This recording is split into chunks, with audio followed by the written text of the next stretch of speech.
This is the Chenese Lewis Show, the #1 podcast for plus-size women. With your host, the queen of curvy conversation, Chenese Lewis.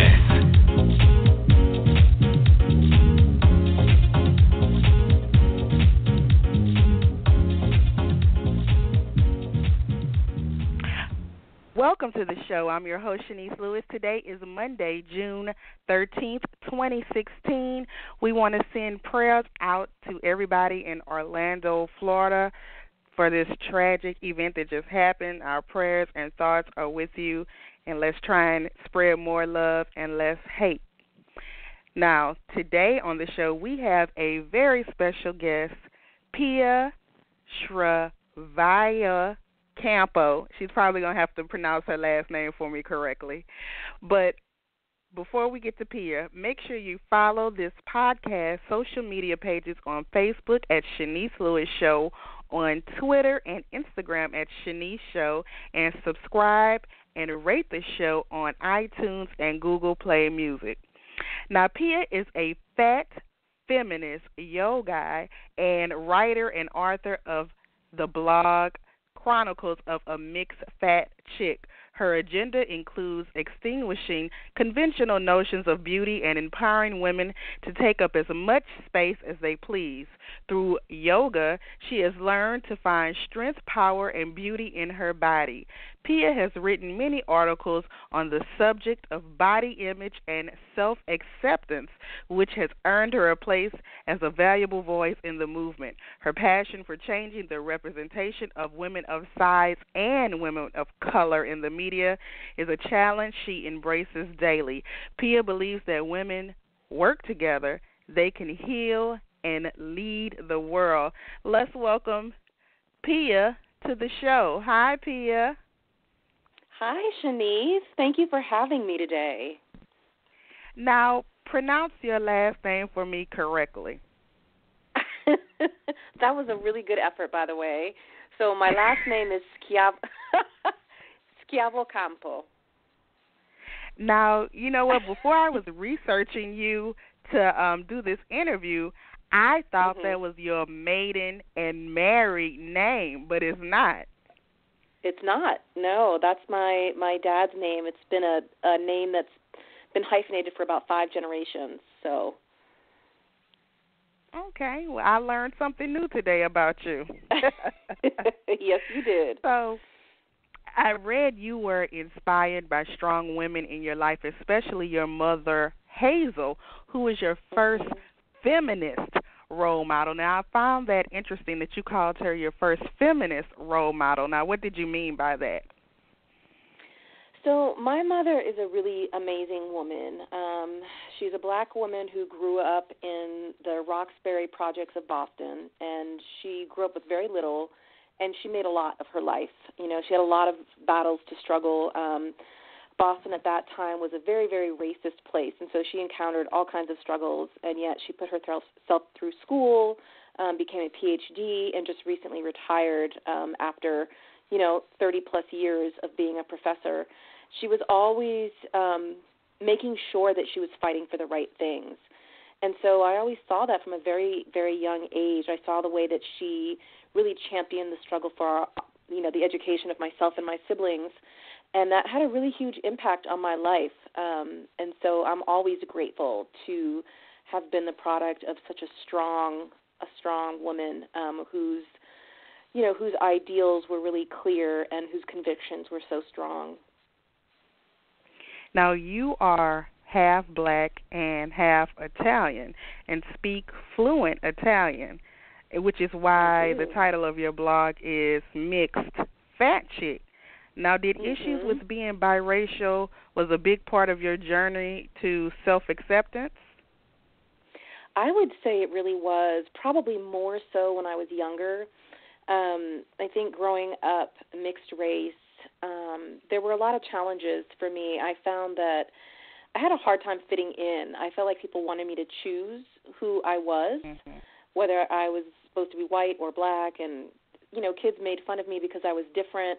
And kids are cruel, so they're always going to find something to make fun of. But I remember distinctly that other mixed people might experience this is that they used to call me an Oreo, and at first I didn't understand what that meant. I was like, oh, I love Oreos. Like, what's wrong with that? But then I realized that what they meant was that I was black on the outside and white on the inside. And again, like, that is such a narrow view of the world. And so, you know, it wasn't until I got a little bit older that I became much more comfortable in my skin and realized that I didn't have to choose, that I could claim both parts of my heritage proudly. Yeah, because a lot of people that are mixed with black, they just identify as black, but you don't do that. You state mixed instead of saying black, right? It depends. I mean, for the sake of the blog, it was important to me to say mixed because that's the perspective that I'm bringing, and that's the lens through which I see the world. But out in the world, I do consider myself to be a black woman. That's how people see me. Oh, okay. And I think that my experiences have been such that, you know, I've experienced my share of prejudice and my share of racism.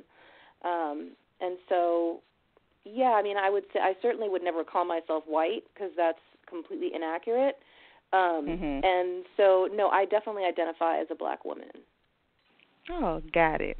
Now, a big part of your journey to self-acceptance, besides that, was also accepting your body.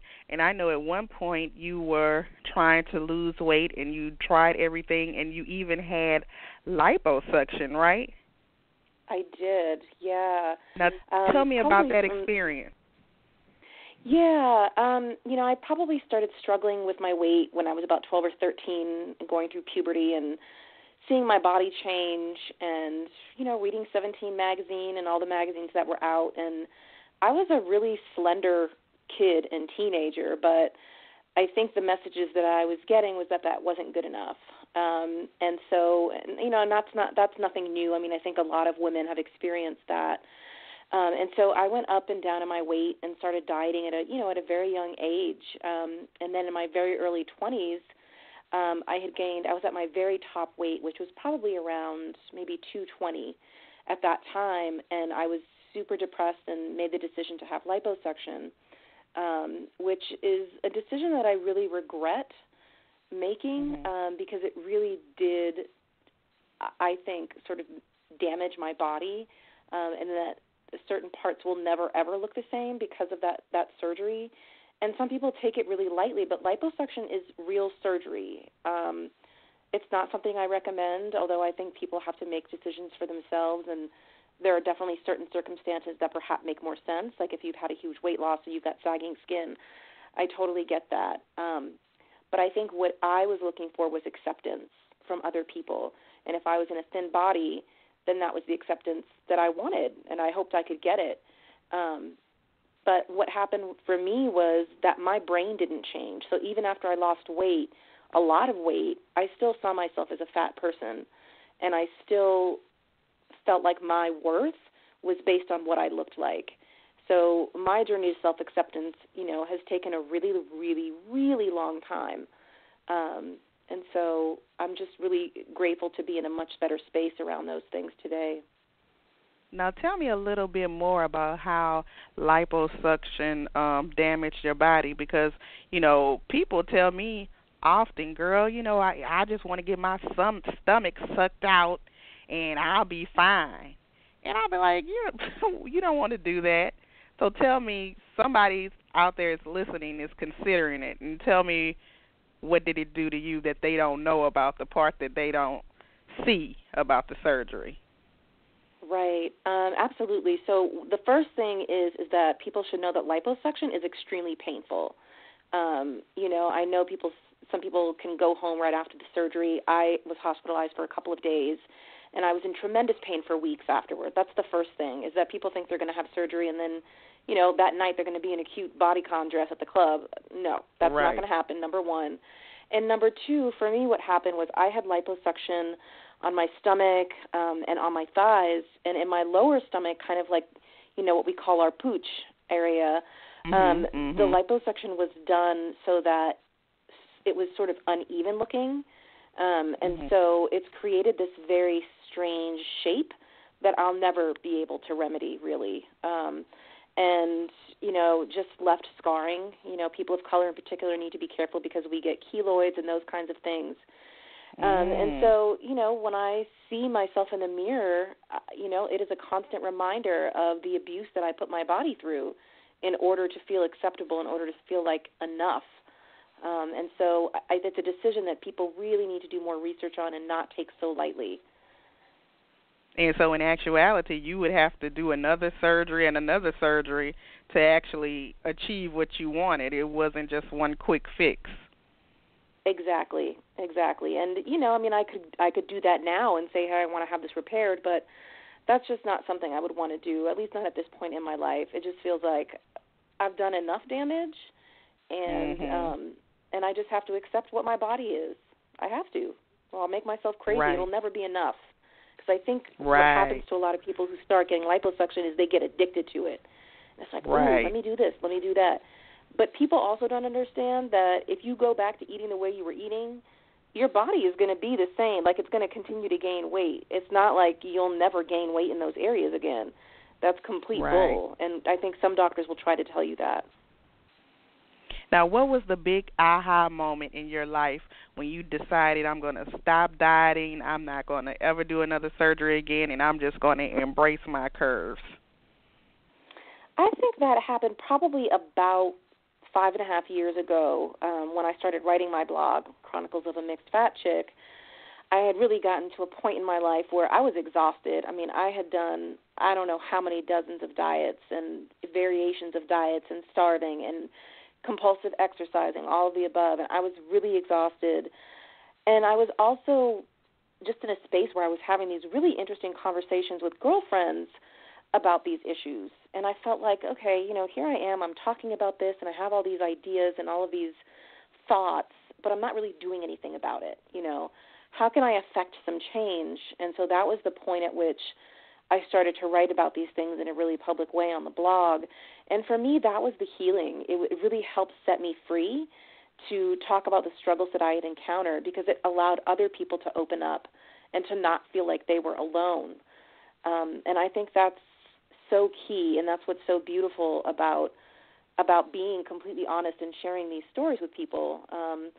You are someone who's been in this body positivity movement for a really long time. I mean, I think you're really a pioneer. And so people like you and having access to social media, that also helped me have that aha moment. I saw confident people, who were in larger bodies. They were loving themselves, and they weren't apologizing for it, and they were wearing cute stuff. And I was like, wait a second, why can't I do that? And so that was really the beginning of my aha moment. Now, before you even started writing your blog, you initially were pursuing to be a plus-size model. Now, is that how you stumbled across the plus-size community and the positive women? I think those things sort of happened simultaneously. So I had a friend who had sort of said to me, like, you should really think about modeling. And I had tried to do it for a few years before that and never really had any luck with finding an agency.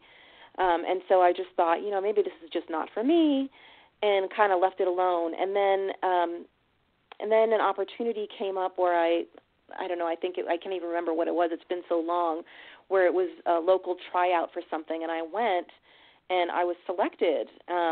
And that really helped me to also gain a little bit more confidence and start to really embrace my body.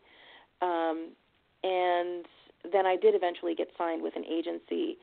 And, oh, you did? Did some photo shoots and had a lot of fun. Oh, I didn't know that. But are you still interested in modeling, or that's in the past? I don't think it's in the past. I'm 40 years old, and so I also see that plus-size modeling, at least for right now, seems to be really, really focused on younger women and juniors, which I think is great. I'm so happy that younger women have access to this kind of stuff like I didn't at their age. But I also would love to continue doing modeling and have some opportunities to do that. The kind of things I've been working on lately have been more around yoga and doing photo shoots around that. But I love doing, fashion. I definitely have a passion for it. So if something came up, I would be totally down. Got it.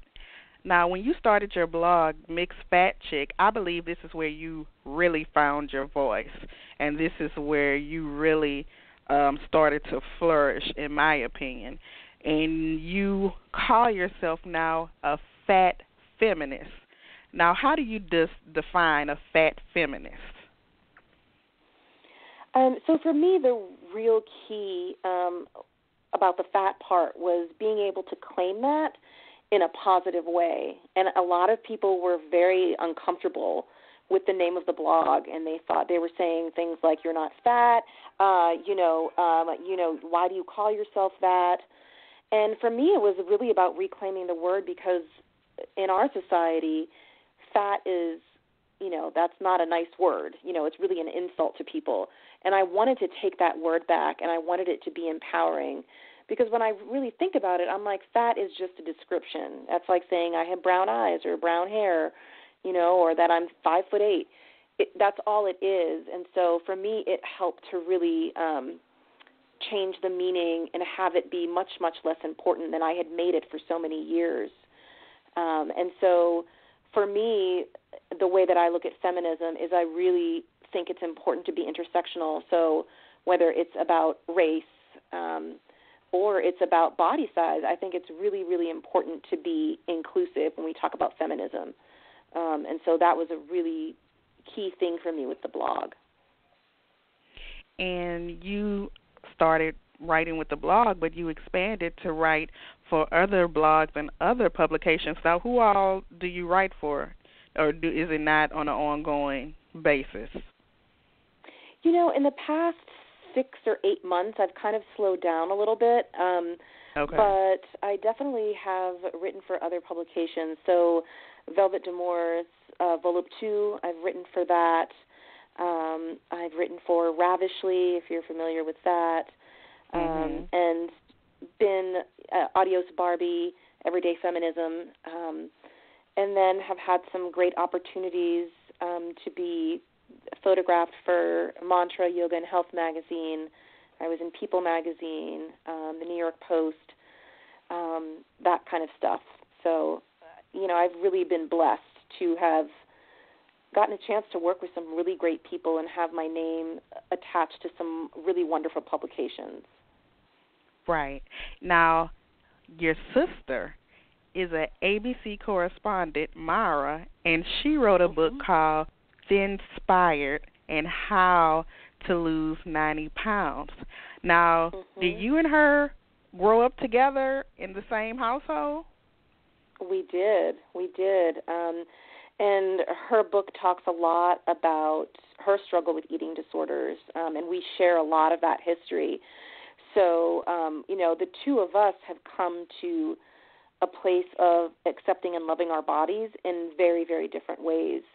And so while I'm not a huge fan of the name of the book, do you think that it was courageous of her to be honest about her struggles, and I can relate to them so much.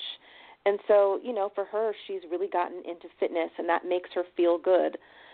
For me, I do yoga and I do other things that make me feel good, but I'm in a larger body. And so it doesn't make either of us better than the other one. I think it just makes us different. And I think what it does is it shows people that there are lots of different ways to get to a place of loving yourself. So, yeah. So when she first was losing weight, did she try and give you tips or try and tell you what she was doing and you had to be like, no, I'm not interested? Not at all. I think we've both been really respectful of each other's journeys because we both suffered with eating disorders, and we know how difficult it can be to get advice. And so I think because we know how triggering that can be, we've never done that. We've never ever done that. And so I'm really grateful, that I never said to her, "You look too thin," and she never said, "You look too fat." That never happened. We definitely have a lot of respect for one another in that regard. That's awesome. So how did you discover yoga? Because you said yoga was a big part of you learning to love your body. Tell me, how did you discover it and how this became a big, important thing for you?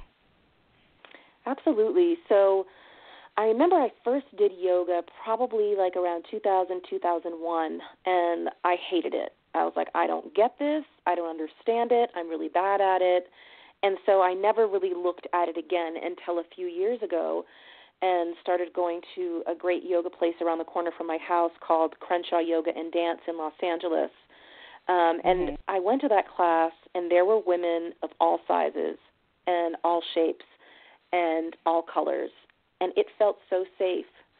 And there's a wonderful teacher there named Adrian who, you know, there was not judgment. You know, there was no judgment. It was really about getting in touch with your own body.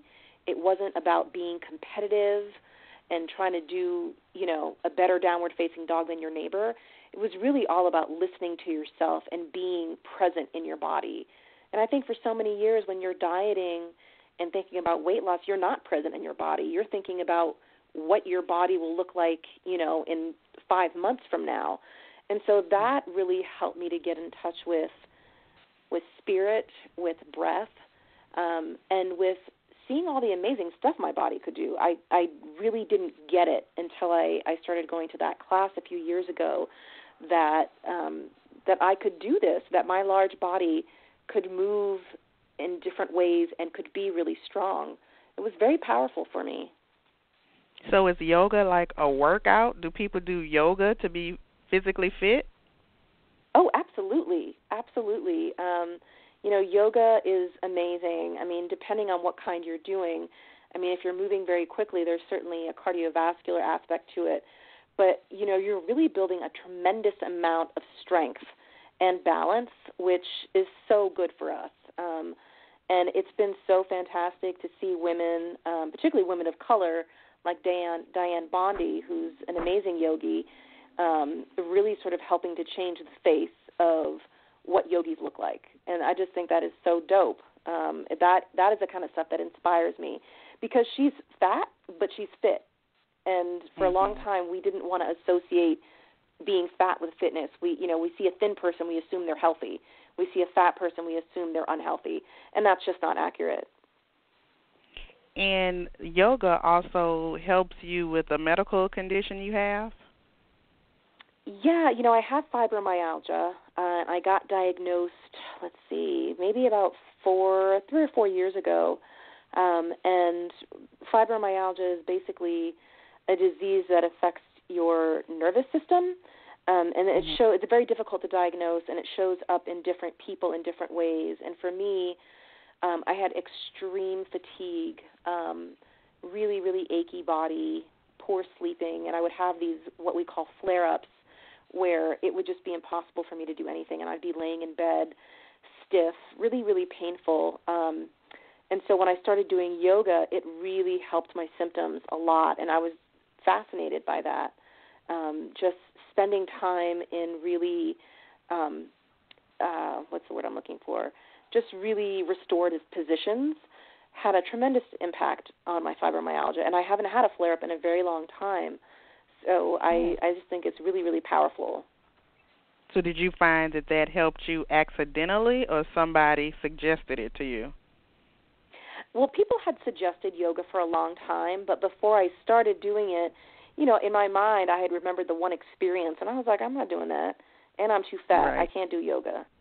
So when I finally decided to do it, that was when I made the connection between, like, hearing people say, this is good for you, and then actually experiencing it. That was when I really got it. So what has been your biggest obstacle with finding your voice in the community? Well, first, what community do you feel you're a part of? Because I usually use the term the plus community or plus size community, but I feel like that's kind of focused on fashion. But you are more into the body positivity, right? I am. I mean, I think that there are a lot of movements that I'm interested in, and so for me, I want to figure out how I can be a part of all of them. And so I love fashion. I love plus-size fashion. I think the body positivity movement has been great, though I do think it's now being co-opted by big corporations. You know, feminism, as I said, is important to me. I write about race. I write about gender. I write about all these things. So it's hard for me to say that I belong to just one movement. I think the Black Lives Matter movement is important. And so all of those things are things that I want to write about, and they're all issues that are really important to me. I have sort of taken a little bit of a step back from writing about the body positivity because there have been so many other things that I've been interested in writing about, particularly around race. And because I've been doing so much yoga lately, and I'm part of this Yoga and Body Image Coalition, I've been really focused on some of those pieces and making sure that people of color are well represented in things that have historically been only for white folks. Now tell me about this coalition. So the Yoga and Body Coalition is this really, really fantastic organization that is that Melanie Klein, who is a yogi, turned me on to a couple of years ago. We met at an event that was being put on by Ms. Magazine around body positivity, and we connected. And at that time, I had been maybe a year or so into my yoga practice. And she asked me to be part of a photo shoot a few months later for Yoga Mantra magazine. And so with a woman named Chelsea Jackson, who is an amazing black woman yogi from Atlanta, she and I did an amazing photo shoot on the beach in Venice at like 5 o'clock in the morning. And it was so powerful. It was a spiritual experience for me. And so the point of that article was to show, not just that yogis come in different body sizes, but that they come in different colors as well. And so I've just had great opportunities to do a few photo shoots with her. And now I'm an ambassador of the Yoga and Body Image Coalition, who's doing fantastic work. So that means an awful lot to me. Nice. The last time I did yoga, I was in high school. Because, my first 2 years in high school, I was in a magnet school, so they offered that at the magnet school, which is like the gifted and talented kids. And I just remember going to sleep in yoga class when we were supposed to be meditating at the end. I would just go to sleep. So maybe I need to try it again as an adult. Give it a try. It's really fantastic. Yeah, I wasn't into it in high school, I'm sure. So what's next for you? Anything coming up we can be on the lookout for? Yeah, so actually on Wednesday, July 6th, my sister and I are going to be on Good Morning America. As you mentioned, she's a correspondent for ABC, so she's often on that show. And we are going to be doing a cooking segment together where we haven't decided exactly the dishes we're making, but we are going to be doing that and cooking some fun summer stuff together. I'm going to be cooking more traditional versions, and she'll be, sort of cooking the healthier versions of those foods. So and what's the date? In the morning. It's Wednesday, July 6th. Wednesday, July 6th. All right. And that's going to be on Good Morning America. I don't know what time, but definitely tune in. It's going to be great. Well, I'm excited. I didn't even know that. And you had something really exciting to announce. Yes, ma'am. Well, congratulations. So you and your sister are going to be doing more things together? Is that like the beginning of you two doing more projects together? I really hope so. I really do. We have great chemistry, and so I'm hoping this will lead to more projects. I'm excited about it.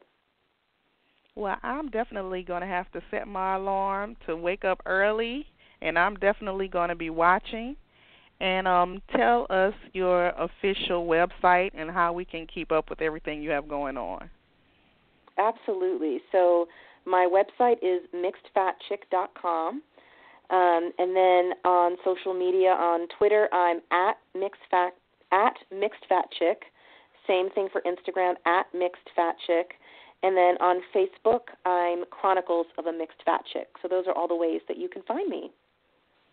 Well, thank you so much for being on the show. It's always a pleasure. I miss seeing your face in Los Angeles. Definitely when I come back, we're going to have to hang out or do something. I would love that, Chenese. Thank you so much for having me on the show. All right, and enjoy the rest of your evening and continued success.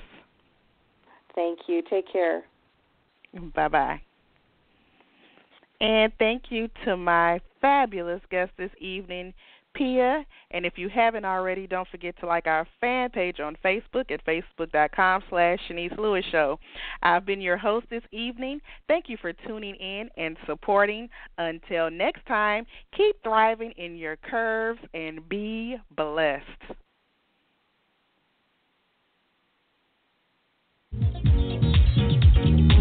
You've been listening to the Chenese Lewis Show. For more info about the show, visit CheneseLewisShow.com.